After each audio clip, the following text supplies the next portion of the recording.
తెలంగాణ రాష్ట్రంలో ముఖ్యమంత్రి తీరు ప్రజాస్వామ్యాన్ని, రాజ్యాంగాన్ని తుంగలో తొక్కే విధంగా నడుస్తున్నటువంటి వ్యవహారము. గవర్నర్ పదవి అనేది ఒక రాజ్యాంగ వ్యవస్థ.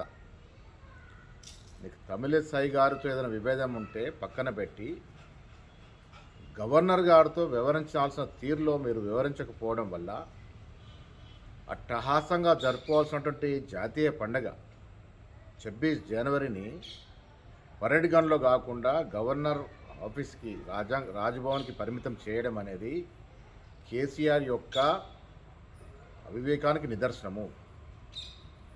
ఇవాళ కోర్టుకు పోయి కోర్టు మొట్టికాయలు వేసి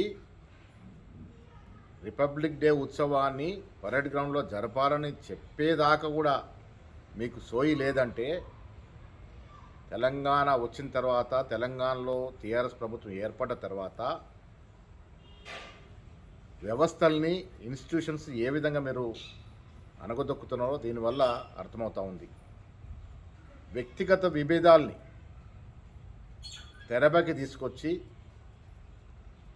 గవర్నర్ అనేటువంటి ఒక వ్యవస్థతో మీరు ఈ విధంగా తలపడడం, అందులోనే ఒక మహిళా గవర్నర్, మహిళా సోదరిమణి గవర్నర్గా ఉన్నటువంటి ఈ పరిస్థితుల్లో వారిని కూడా మీరు ఖాతరు చేయకుండా వారి మీద ఉన్నటువంటి మిగతా వ్యక్తిగత కక్షతో 26 జనవరి పండుగను కూడా జరుపుపెట్టకపోవడం అనేది శోచనీయం.